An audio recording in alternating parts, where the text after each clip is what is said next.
Terima kasih Anda masih bersama kami dalam Sapa Indonesia Pagi. Saudara, usai gelar perkara kemarin, misteri tewasnya diplomat Kementerian Luar Negeri Arya Daru Pangayunan mulai terang benderang. Hari ini, Selasa, rencananya Polda Metro Jaya akan merilis penyebab pasti kematian Arya Daru. Dan pagi ini kita akan membahasnya dengan sejumlah narasumber, di antaranya sudah hadir di studio. Ada Komisioner Kompolnas, ada Pak Yusuf Warshim, dan juga ada psikolog forensik, ada Mas Reza Indragiri. Selamat pagi ya, Assalamualaikum Bapak-Bapak. Waalaikumsalam, selamat pagi. Apa kabar? Baik semuanya? Alhamdulillah. Ya, kasus tewasnya diplomat Kementerian Luar Negeri Arya Daru Pangayunan ini memasuki pekan ketiga, dan kemarin ini ahli memang sudah dihadirkan di Polda Metro Jaya untuk didengarkan hasilnya. Termasuk juga Kompolnas juga hadir melalui Pak Khoirul Anam. Jadi apa sebenarnya yang kemudian dibahas kemarin dan sudah dikatakan sudah secara terang benderang nih kasus ini tinggal diumumkan saja? Ya. Silakan Pak Yusuf. Baik, terima kasih. Jadi kemarin Kompolnas hadir dan telah melihat dan mendengarkan langsung dari fakta-fakta dan bukti-bukti yang dikumpulkan penyelidik dalam proses penyelidikan. Ada fakta dari psikologi forensik, ada fakta yang dari analisa digital forensik dari Pusat Laboratorium Forensik, baru ada fakta yang itu dari otopsi yang dilakukan oleh RSCM terkait dengan penyebab kematian. Kemudian dari beberapa fakta-fakta yang itu hasil permintaan klarifikasi kepada para saksi, itu sudah diungkapkan. Intinya sebelum dilakukan gelar itu penyidik sepertinya melakukan sinkronisasi dulu.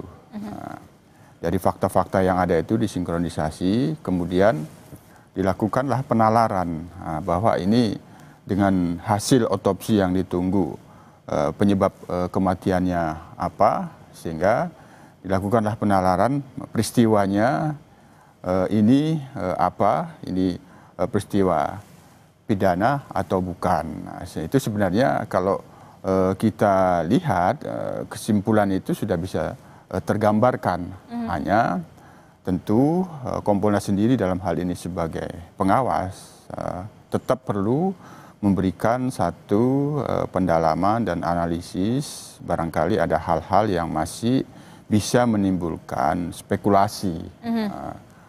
Ketika nanti hasil kesimpulan penyelidikannya itu katakanlah bukan tindak pidana, tapi ternyata masih ada pikiran spekulasi bahwa ini tindak pidana. Itu yang sangat penting terus kita dalami hingga yang pada akhirnya nanti apabila hari ini memang jadi akan disampaikan hasil penyelidikannya itu, tentu catatan-catatan yang tetap kita minta perhatian dan pendalaman dari penyelidik itu tetap kami sampaikan. Oke, jadi ada beberapa fakta-fakta yang kemudian disampaikan atau disampaikan kepada penyidik, diantaranya dari psikolog forensik, kemudian digital forensik, dan juga dari hasil otopsi dari Rumah Sakit Cipto Mangunkusumo ya, begitu ya, yang kemudian dirangkai begitu ya untuk bisa memutuskan apakah ini tindak pidana ataukah bukan tindak pidana.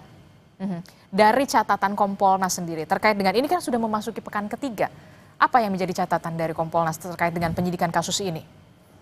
Catatan kita memang dan itu setuju bahwa proses penyelidikan ini penuh kehati-hatian dan dituntut kecermatan. Penuh kehati-hatian dan kecermatan. Ya, mengapa kecermatan. Demikian?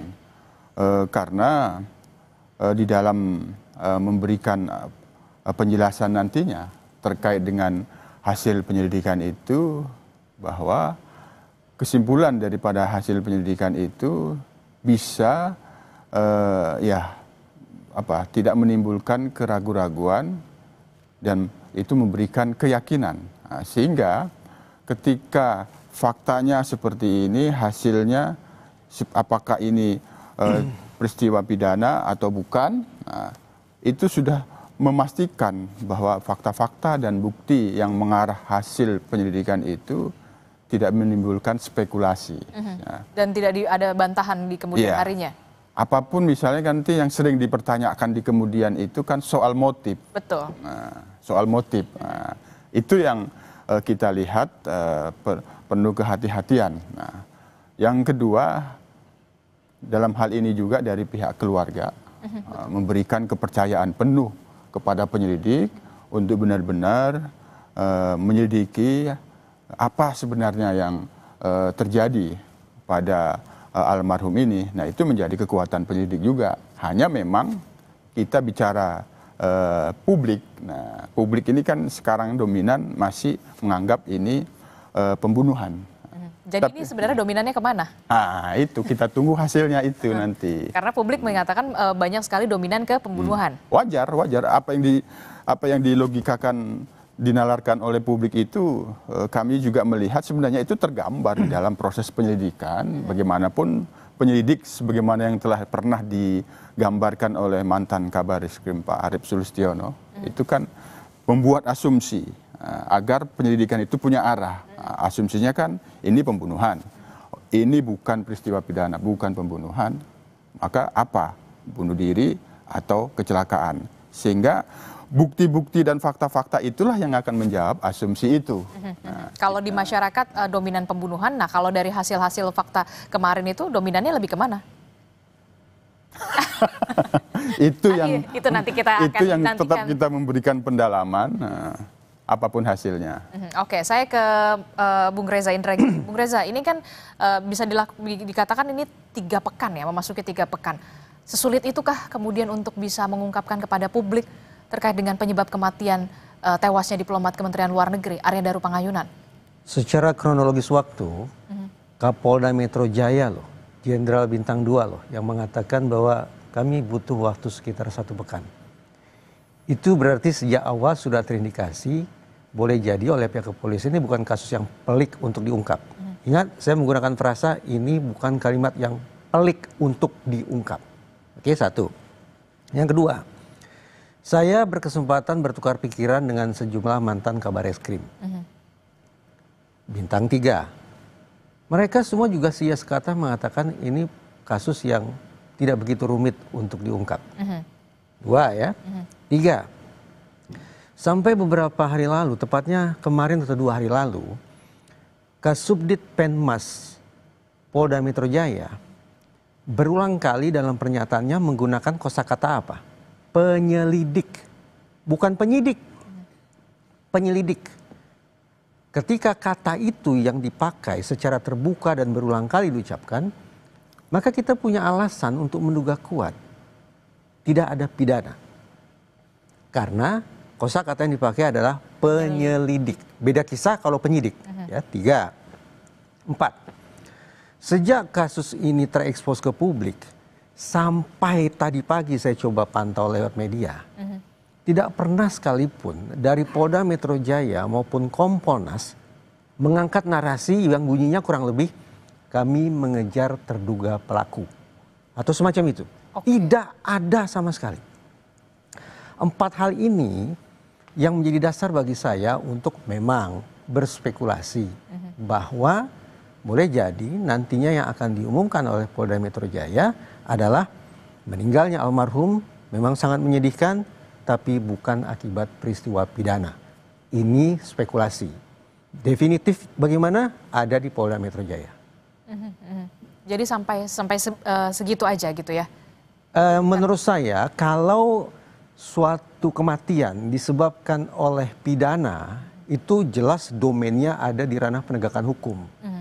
Dalam konteks perbincangan kita berarti ada di kepolisian. Tapi kalau seseorang siapapun itu meninggal akibat bukan pidana, sesungguhnya masalahnya keluar dari kantor polisi. Oke, kalau misalkan ini bukan tindak pidana dan Anda juga mengatakan beberapa Kapolda mengatakan ini tidak sesulit itu, kemudian Kabareskrim juga mengatakan tidak sesulit itu. Lalu kenapa kemudian publik seakan-akan dibuat berspekulasi ini begini segala macam gitu. Apa yang kemudian membuat rasanya kok ya lama sekali begitu untuk menentukan suatu penyebab kematian Arya Daru Pangayunan? Dari beberapa pengalaman saya membantu teman-teman di kepolisian, jelas pengalaman yang terbatas gitu ya. Saya membangun sebuah anggapan bahwa ketika polisi menangani suatu kasus yang kadung viral dan masyarakat sudah terlanjur menguncinya sebagai oh ini adalah kasus pidana, sementara hasil pengungkapan oleh kepolisian bukan pidana, maka polisi masuk ke dalam sebuah fase ketika mereka harus berpikir bukan tentang bagaimana ya pengungkapan kasusnya, bukan. Tapi harus dipikirkan matang-matang adalah bagaimana mengkomunikasikannya ke publik.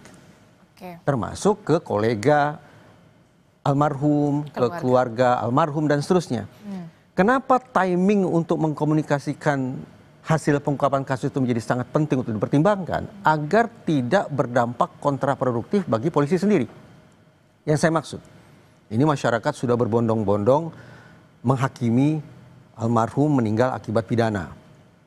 Terkait TPPO, terkait kerja diplomat yang luar biasa berat, dan seterusnya, dan seterusnya, dan seterusnya. Sangat berat gitu teori yang dibangun oleh publik. Tapi sekiranya simpulan dari Polda Metro Jaya bahwa almarhum meninggal bukan akibat pidana, ini kan berarti berbenturan dengan narasi yang kadung berkembang di publik. Kalau ternyata pengumuman itu disampaikan bukan pada momentum yang pas, maka apa yang akan bisa dialami oleh kepolisian? Dicaci maki. Disebutlah polisi tidak transparan, tidak saintifik, melakukan sabotase dari dalam, obstruction of justice terhadap dirinya sendiri, menutup-nutupi keterlibatan pihak dari institusi lain, dan seterusnya, dan seterusnya. Nah, polisi harus berpikir strategis tentang bagaimana pengungkapan kasus yang sudah rapi, tuntas, objektif, menyeluruh, dan transparan bisa disampaikan secara apik kepada masyarakat luas. Jadi dengan kata lain pengungkapan kasus ini dilakukan oleh polisi menunggu momentum yang pas. Untuk mengumumkannya ke publik, menunggu momentum yang pas. Terkait dengan menunggu momentum yang pas, pola komunikasi yang dilakukan oleh polisi itu saya memandangnya, ini bentuk atau strategi yang dipakai oleh pihak kepolisian untuk mencicil informasi kepada masyarakat. Ya, karena kita juga merasakan dari awal pertama kali dicicil lah dalam tanda kutip dicicil CCTV dulu dikeluarkan, kemudian CCTV yang lain dikeluarkan, barulah kemudian ada CCTV yang di rooftop Kementerian Luar Negeri, begitu ya. Dicicil sedemikian rupa sebagai bentuk pengkondisian kepada masyarakat. Pengkondisian. Agar kalau ternyata simpulan polisi ternyata berbeda dengan anggapan publik, masyarakat yang sudah dicicil informasi itu sudah akan lebih bisa menerima kemungkinan bahwa seseorang meninggal ternyata bukan akibat pidana. Bahwa ternyata publik akhirnya dihadapkan pada fakta yang berbeda. Dengan kata lain, untuk mencegah terjadinya benturan tahap kedua antara polisi dengan masyarakat terkait dengan narasi yang berkembang di publik, itulah strategi yang boleh jadi sedang digunakan saat ini, yaitu mencicil informasi. Sambil mungkin nih teman-teman di Polda Metro Jaya juga melakukan cermatan terhadap sosial media netizen untuk melihat seberapa jauh netizen sudah mulai bisa menerima kemungkinan bahwa seseorang meninggal akibat bukan pidana. Benarkah demikian Kompolnas dari hasil yang sudah dilakukan pengawasan? Jadi sebenarnya polisi memang hanya menunggu momentum yang pas untuk melakukan pengungkapan sebuah kasus tewasnya Arya Daru Pangayunan. Karena memang sudah terlalu banyak sekali ini ada atensi juga, kemudian juga spekulasi yang sudah berkembang di masyarakat dan juga media sosial. Kompolnas melihatnya tidak demikian, tapi melihat pada bagaimana penyelidik, sekali lagi ini penyelidikan secara sederhana, tujuannya kan penyelidikan itu untuk mengumpulkan informasi dan bukti awal terkait dengan dugaan tindak pidana. Namanya penyelidikan, ini ditemukan ada orang meninggal dunia, dugaan awal ini penyelidikan ini pembunuhan dugaannya, karena apakah benar, maka dikumpulkanlah bukti-bukti dan fakta-fakta itu. Kami melihatnya bahwa tidak pada soal momentum yang tepat untuk bisa menyampaikan, karena kalau kita lihat dari proses penyidikan ini 3 kali dilakukan olah TKP. Itu catatan penting betul yang kita lihat. Mengapa harus 3 kali? Karena memastikan apabila ini diduga bunuh diri, bagaimana pembunuh itu melakukan di kamar kos ini. Nah, karena rentang waktunya itu kan harus dilihat.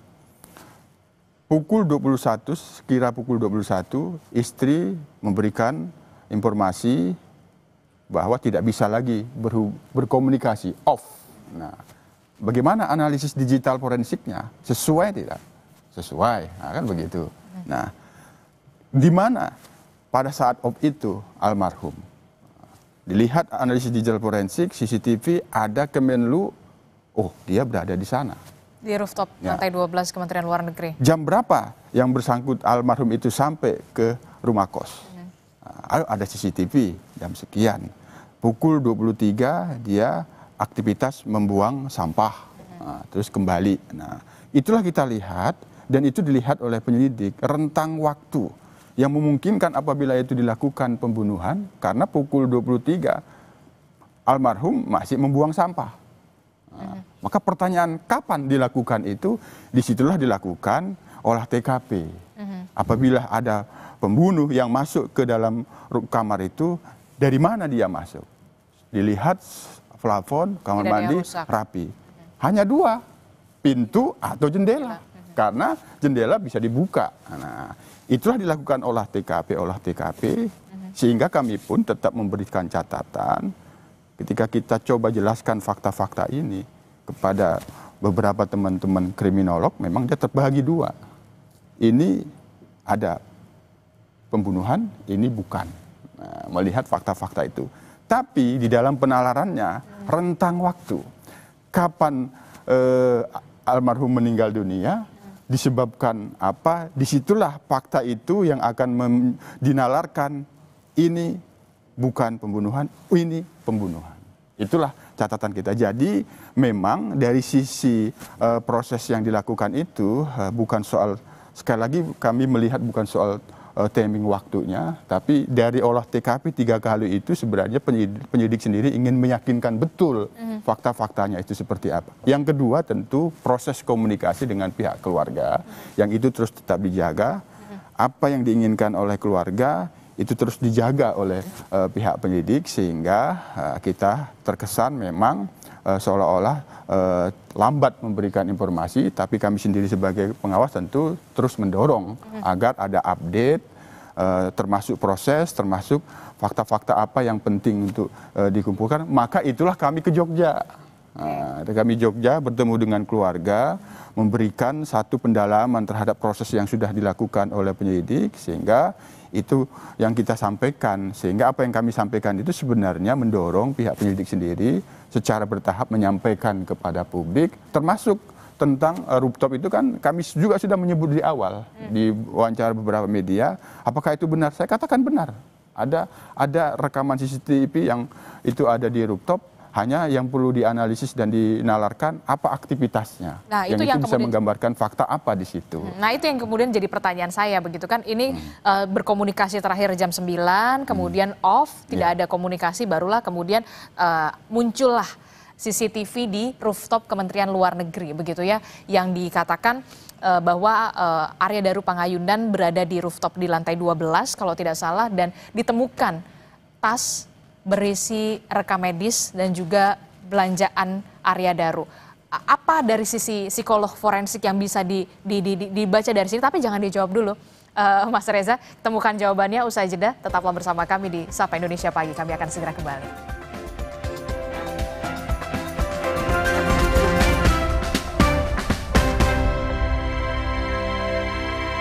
Aku Viva melewati 7 tahap nano purifikasi, menjaga sejuknya kemurnian dari mineral baik dalam setiap tetesnya. Begitu sejuk di tiap teguk. Aku Viva, murni alami dari Wingsfood. Dipo, investigasi setiap Senin pukul 8:30 malam. Aku sering melihat galon cuci ulang disimpan di tempat yang kotor. Jujur takut, bersih nggak ya untuk anak dan keluargaku? Kami mengerti kekhawatiran Ibu. Untuk itu, Le Mineral menggunakan galon yang selalu baru agar terjamin kebersihannya. Le Mineral. Kata orang, gue itu si paling kerja, kencing seharian, tiba-tiba sakit kepala. Oskadon, oke buat sakit kepala. Bekerja aktif di pusatnya, dapat diminum sebelum makan, tanpa ngantuk. Oskadon, solusi oke, sakit kepala. Pancen oye. Aku sering melihat galon cuci ulang disimpan di tempat yang kotor. Jujur takut, bersih nggak ya untuk anak dan keluargaku? Kami mengerti kekhawatiran Ibu. Untuk itu, Le Mineral menggunakan galon yang selalu baru agar terjamin kebersihannya. Le Mineral. Nyeri otot bikin tidak bebas beraktivitas. Saya butuh yang lebih panas. Lebih panas, lebih panas. Salonpas Extra Hot. Lebih panas. Untuk aktivitas ekstra. Salonpas Extra Hot. Lebih panas.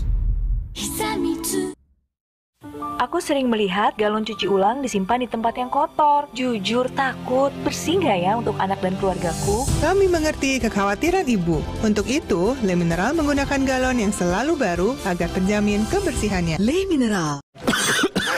Flu dan batuk. Minum Insaflu dan batuk. Nggak tahu nggak apa-apa. Karena baru. Efektif redakan demam, hidung tersumbat, dan batuk kering. Udah oke, yuk kerja lagi. Insaflu dan batuk. Solusi efektif redakan flu dan batuk kering. Produksi Konimax. Aku sering melihat galon cuci ulang disimpan di tempat yang kotor. Jujur takut, bersih nggak ya untuk anak dan keluargaku? Kami mengerti kekhawatiran Ibu. Untuk itu, Le Mineral menggunakan galon yang selalu baru agar terjamin kebersihannya. Le Mineral. 60 menit Special Report setiap minggu pukul 6 petang di Kompas TV. Maksimum ketika maksimum. Bantu recharge dengan Maison Coco Boost dari kelapa hijau asli dan 808 mg elektrolit. Maison Coco Boost bikin lo on terus. Udah kali balik.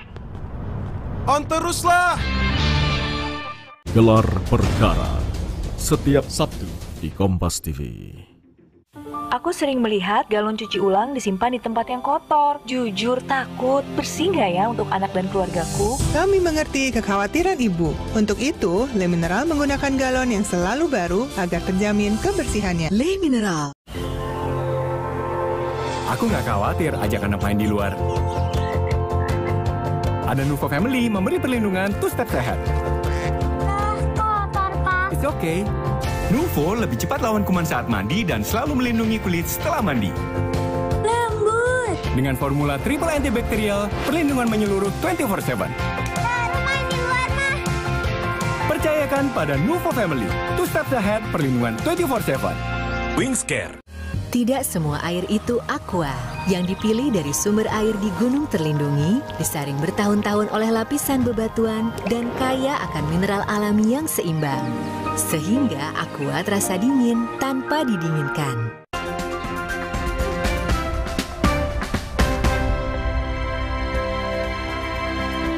Terima kasih Anda masih bersama kami dalam Sapa Indonesia Pagi. Saudara, kita masih membahas soal pengungkapan kasus tewasnya diplomat Kementerian Luar Negeri yang sudah memasuki pekan ketiga dan rencananya memang saudara hari ini Polda Metro Jaya akan mengumumkan penyebab kematian dari Arya Daru Pangayunan yang ditemukan tewas di kamar indekosnya. Masih bersama saya dari Kompolnas Pak Yusuf Warsim dan juga dari psikolog forensik sudah ada Bung Reza Indragiri. Melanjutkan tadi pertanyaan saya Bung Reza, ini yang jadi pertanyaan besar begitu ya kan, seperti dicicil ya memang informasinya begitu dari mulai CCTV di kamar di depan indekos, kemudian baru ada CCTV rooftop begitu ya. Nah yang jadi pertanyaan saya, ketika dari sebuah mall, ini kan ada informasi dari sebuah mall begitu ya, kemudian ditemukanlah visual yang memperlihatkan Arya Daru Pangayunan ini berada di rooftop.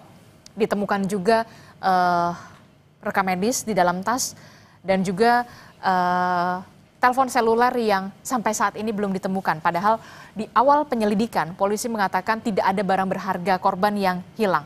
Apa yang bisa Anda baca dari sini dari sisi psikolog forensik?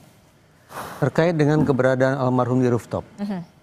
Memang berulang kali di wilayah Jakarta ini terjadi peristiwa orang menghabisi hidupnya sendiri dengan cara melompat dari tempat tinggi. Memori kita berisi kenangan-kenangan tentang hal itu. Karena itu ketika kemudian publik menyaksikan ada sebuah tayangan berikutnya yaitu tentang almarhum berada di rooftop, maka masyarakat pun serta-merta mengasosiasikan tayangan tersebut dengan ingatan sudah ada sebelumnya. Yaitu muncul pemikiran, adakah kemungkinan ini merupakan gambaran tentang seseorang yang sedang berencana, berencana untuk mengakhiri hidupnya dengan cara melompat dari tempat tinggi. Saya katakan pemikiran semacam itu masuk akal. Tetapi saya selalu mengatakan begini ke teman-teman di kepolisian, untuk menarik sebuah simpulan definitif apakah seseorang meninggal akibat bunuh diri atau bukan, tidak cukup hanya dengan melihat unsur P atau plan atau perencanaan saja.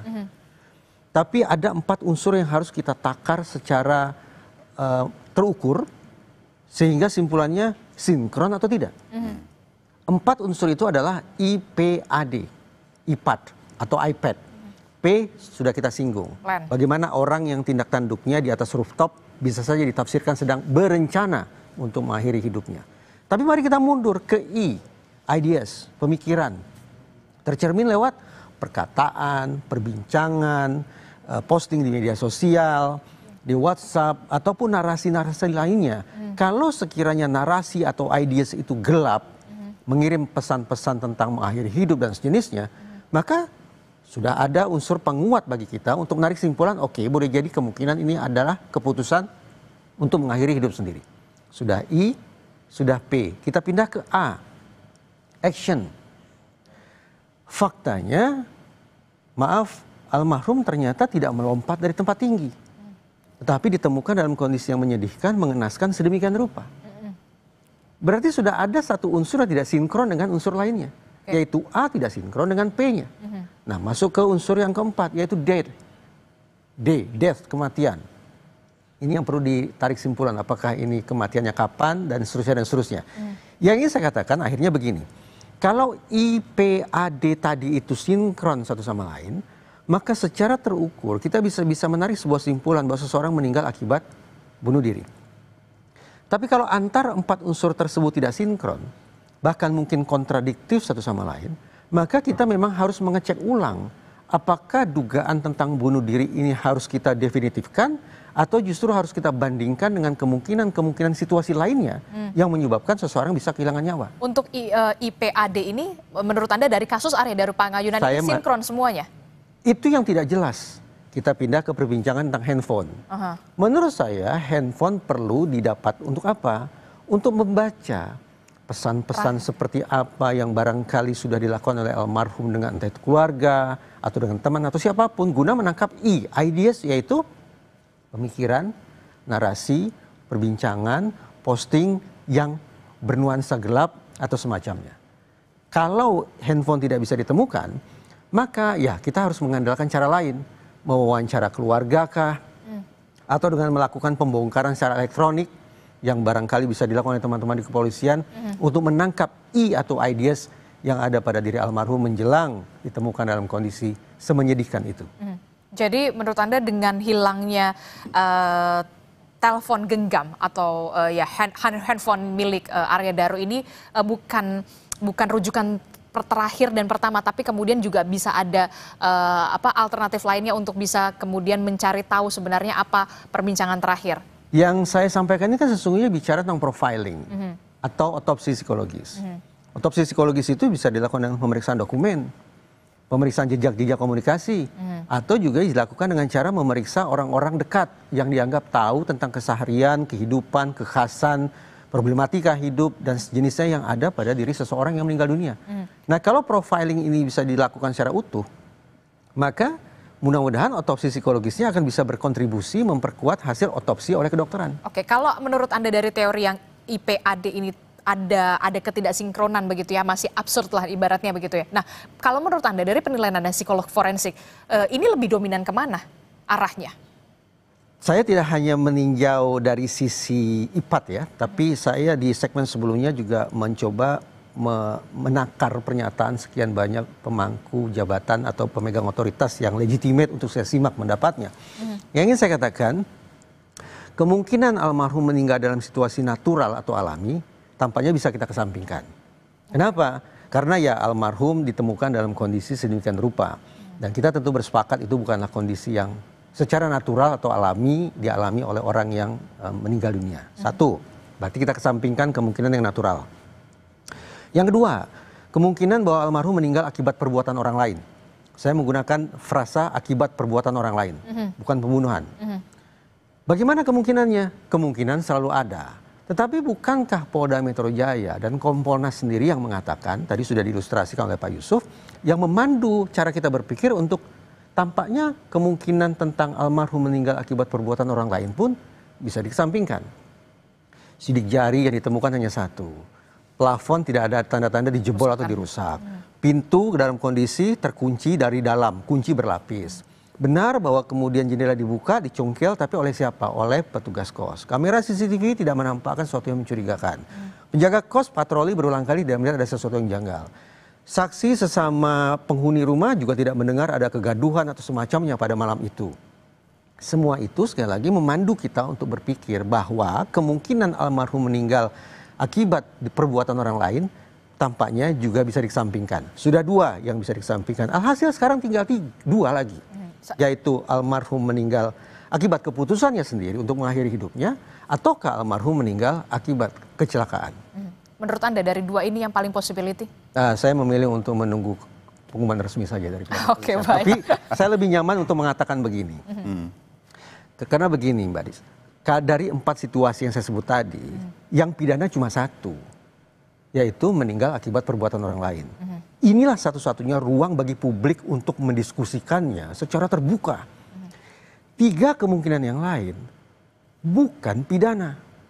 Karena bukan pidana, maka sesungguhnya kita punya keinsafan, ini isu privat manusia. Ini masuk ke dalam isu privat. Betul. Dengan demikian ada batasan bagi kita untuk berdiskusi, berimajinasi, berspekulasi atau apapun itu tentang penyebab meninggalnya almarhum. Karena itu, saya mencoba untuk membatasi diri dalam batasan itu dengan mengatakan pilihannya hanya 2. Apakah polisi akan menyimpulkan almarhum meninggal akibat pidana, ataukah almarhum meninggal bukan akibat pidana? Perkiraan saya, dengan menyisir kemungkinan-kemungkinan tadi sudah saya sampaikan, kemungkinan tampaknya adalah dengan segala hormat ke keluarga almarhum, almarhum meninggal bukan akibat pidana. Simpulan definitif ada di Polda Metro Jaya. Tentu kesimpulan akhirnya kita menyerahkan kasus ini kepada Polda Metro Jaya. Tapi kalau kemudian kita lihat ya, mohon maaf sekali dengan ditemukannya almarhum dalam kondisi seperti itu, begitu kan? Ini kan kehabisan nafas, begitu ya, kehabisan oksigen, afiksia, begitu ya. Tapi kemudian yang berkembang juga, kok lilitannya terlalu rapat, terlalu banyak jadi spekulasi. Nah, bagaimana Anda psikolog forensik melihat soal ini? Ada satu informasi yang tadi sepertinya sudah saya sampaikan. Berspekulasi tentang arah lipatan lakban, gulungan lakban segala macam, itu bisa saja. Saya tidak cukup kompeten untuk sampai ke sana. Tapi saya terkenang perkataan Pak Arief, Ketua Harian Kompolnas, yang mengatakan sudah dilakukan pemeriksaan sidik jari, hanya ditemukan 1 sidik jari. Ya sudah. Yaitu sidik jari almarhum sendiri. Nah, bagi saya, temuan dari Kompolnas ini jauh lebih definitif, jauh lebih memiliki daya kendali terhadap bagaimana kita berpikir ketimbang kita bicara tentang lipatan rapi dari sebuah lakban dan sejenisnya. Mungkin ini pemikiran saya yang tidak cukup sampai ke analisis tentang bagaimana bentuk lipatan lakban itu bisa saya tafsirkan. Apakah itu merupakan perbuatan almarhum ataukah perbuatan orang lain. Termasuk juga yang juga jadi pertanyaan saya adalah rekam medis yang kemudian dibawa almarhum, kemudian saya nggak tahu ya, memang sengaja ditinggalkan atau seperti apa gitu di lantai 12 itu Kementerian Luar Negeri. Itu yang kemudian jadi pertanyaan juga besar bagi kita semua selanjutnya. Menurut Anda dari sisi psikolog forensik bagaimana? Oke, tadi ada dugaan rencana untuk mengakhiri hidup begitu ya. Tapi kemudian kenapa kemudian ada juga rekam medis di sana? Saya juga tidak memiliki kemampuan untuk menafsirkan apa sesungguhnya makna barang yang ada di rooftop itu. Apakah ditinggal ataukah tertinggal? Apakah rekam medis itu justru bisa membantu kita untuk melakukan otopsi psikologis misalnya dengan melacak riwayat kesehatan almarhum? Kemungkinan itu selalu ada. Oke, Pak Yusuf Warshim, soal penemuan rekam medis, apakah ini juga sudah dikomunikasikan juga ke keluarga almarhum Arya Daru? Ya, apapun komunikasi yang terjadi antara penyelidik dengan pihak keluarga sejauh ini cukup aktif, sehingga perkembangan fakta-fakta yang didapatkan kami lihat selalu diupdate untuk memberikan semacam kepercayaan, karena kekuatan utamanya kan ada pada keluarga. Beda kalau keluarga sendiri itu sudah dari awal menganggap ini bukan meninggal sendiri tapi ini pembunuhan, nah, gitu. Itu beda lagi itu. Nah. Tapi karena keluarga ini memberikan kepercayaan penuh kepada penyelidik, apapun hasilnya, mereka akan terima, tapi kan penyidik selalu memberikan informasi, termasuk ya barang-barangnya. Nah, terkait dengan yang di rooftop itulah bagian dari itu kan fakta. Itu kan disinkronkan mengapa ditinggal atau sengaja ditinggal, begitu. Itu bagian dari fakta. Nah, kita lihat penyidikan ini memang melibatkan apa yang dimaksud oleh Bang Reza itu terkait dengan otopsi forensik. Itu kan dilakukan dan itu ke belakang dia, ke belakang. Pada saat mereka melihat ke belakang itu membutuhkan juga fakta-fakta yang bisa dikemukakan dari analisis digital forensik. Nah, apa yang ada dalam digital almarhum yang itu bisa menerangkan fakta-fakta yang itu bisa menjadi informasi untuk dilakukan otopsi psikologi forensik oleh Apsipor. Itu cukup panjang itu, menarik ke belakangnya. Sampai ke tahun 2013, ingatan saya, sampai ke belakang. Informasi yang dilakukan analisis sehingga dari 2013 itu bisa digambarkan bagaimana sebenarnya almarhum ini. Sosoknya seperti apa, ada hal-hal apa yang itu punya hubungan dengan peristiwa meninggalnya almarhum di kamar kos itu. Itulah dilakukan analisis. Nah, itu menjadi fakta yang penting juga untuk dilakukan otopsi oleh psikolog forensik. Nah, sehingga dengan fakta-fakta yang tadi ada analisis digital forensik, ada fakta yang dari psikolog forensik, dan fakta yang dari otopsi hasilnya sudah ada, itu disinkronisasi sehingga menjadi sebuah peristiwa yang menjelaskan ini kesimpulan penyidikannya pidana atau bukan. Kalau Bang Reza tadi memberikan keyakinan, dominannya bukan pidana. Bukan pidana. Dugaan saya. Ada dugaan. Tapi beberapa diskusi saya dengan para kriminolog masih memungkinkan bahwa ini pidana, tapi tentu saya menyimpulkan apabila ini pembunuhan, maka ketika ditemukan sidik jari hanya korban, maka tentu dilakukan dengan sangat rapi. Sangat rapi itu membayangkan dia bisa masuk ke kamar itu, barangkali kepalanya ditutup dengan penutup yang tidak bisa jatuh rambutnya, karena kalau jatuh rambut pelaku bisa diperiksa DNA, ketahuan. Jadi membayangkannya seperti itu. Tentu ini sekali lagi bagaimana situasi di TKP sudah dilakukan olah TKP, kami melihat penyidik melakukan imajinasi dalam asumsi-asumsi 3 tadi. Ini pidana, ini bukan, dan bukannya itu dipecah lagi, ini bunuh diri, dan ini meninggal karena diduga kecelakaan. Fakta-fakta itulah yang kemarin disinkronisasi sehingga meskipun masih ada yang tertinggal handphone itu belum ditemukan, menurut kami memang handphone itu tetap perlu untuk dicari. Hanya seberapa penting di dalam menjelaskan sebagai bukti dari handphone itu, itulah pada fase penalaran. Penalaran hukum untuk mengambil kesimpulan dengan rangkaian fakta-fakta ini, beginilah peristiwanya. Oke, kalau Anda lihat dari saksi-saksi yang sudah diperiksa, begitu ya, saksi-saksi yang sudah diperiksa, adakah di luar saksi-saksi tersebut, di luar orang-orang terdekat? Atau semuanya orang-orang terdekat almarhum? Pertama, kita melihat mengapa saksi ini diperiksa tentu sesuai dengan petunjuk dan fakta-fakta yang awalnya sudah ada. Nah, saksi yang kami lihat kalau kita dapat klasterkan sepertinya dari keluarga, dari lingkungan kos itu, hanya yang kami terus akan dalami seberapa penting saksi penghuni kos lain. Itu sebenarnya ada dalam catatan kami.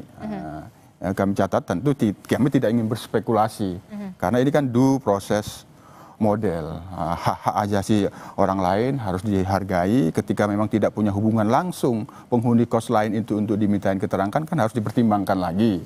Dari pihak Kemenlu ada juga sejauh ini 3 klaster itu sih yang terlihat cukup jelas. Orang-orang yang dijadikan sebagai saksi dimintain keterangan ataupun klarifikasi, meskipun kita mempertimbangkan penghuni kos lain itu kalau bisa dimintain klarifikasi semua. Tapi sekali lagi karena pilihannya adalah due process model, hak asasi penghuni kos itu yang tidak punya hubungan langsung, tentu itu harus tetap dipertimbangkan. Oke, jadi klaster yang paling penting adalah klaster yang di lokasi, begitu, kos, kemudian ada klaster Kementerian Luar Negeri, dan juga ada klaster keluarga.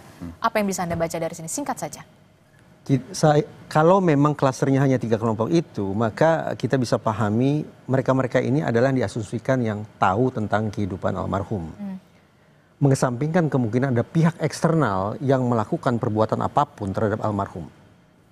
Itu artinya, kalau saya menafsirkan, semakin kuat dugaan saya. Sekali lagi hanya sebatas dugaan. Bahwa terbatasnya saksi dari 3 klaster itu mengindikasikan dari pihak kepolisian pun baru sebatas penyelidikan yang belum menemukan ada unsur pidana di balik meninggalnya almarhum.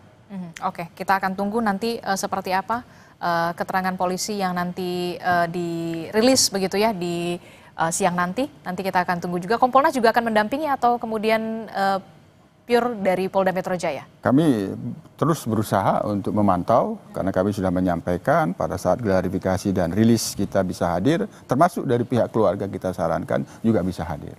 Oke, berarti kita harapkan juga ini biar cepat selesai begitu ya, biar keluarga korban juga terjawab, publik juga tidak semakin liar untuk berspekulasi dan juga berasumsi. Terima kasih Bung Reza Indragiri sudah bergabung bersama kami, Pak Yusuf Warshim dari Kompolnas sudah bergabung bersama kami. Nanti kita akan lihat bagaimana keterangan resmi yang diberikan oleh Polda Metro Jaya siang nanti. Terima kasih Bapak-Bapak, Assalamualaikum. Saudara, informasi penting dan juga menarik lainnya masih akan kami hadirkan. Usai jeda.